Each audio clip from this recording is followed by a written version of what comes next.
So now what we're going to do is that we're going to take the string of the guitar, visualize the air parallelly with the slinky as it compresses and gets pulled back, and see both as a graph and watch what we observe. So the string of the guitar moves upwards, compresses air, that's equal to somebody pushing the slinky, pushing it that way, and that's equal to somebody creating a pressure up in the air, and that's going to be represented with a little peak in the graph, as you can see. So the pressure peaks. And now the string of the guitar is going to get pulled back. In other words, there's a pressure drop.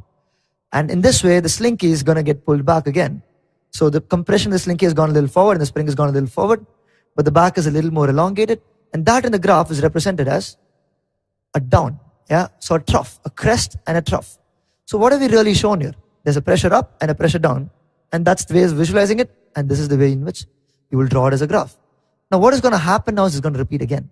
So you're going to get the string to move forward again. So one more compression, one more up.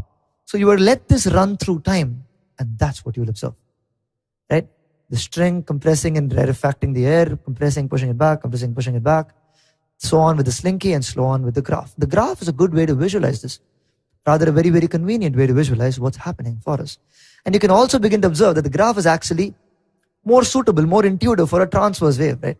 Because that's exactly how, if you had set up a wave in a string, that's exactly how it would have looked, right? In this case, it happens to be what we're observing happen to be what kind of waves? That's right, longitudinal waves, because the particles of air are pushing and they are compressing that way. So each particle of air, what is it really doing? It's just moving away from its position and coming back, and it's oscillating back and forth about its position. This way, and the sound itself is moving in the same direction. Therefore, it's a longitudinal wave.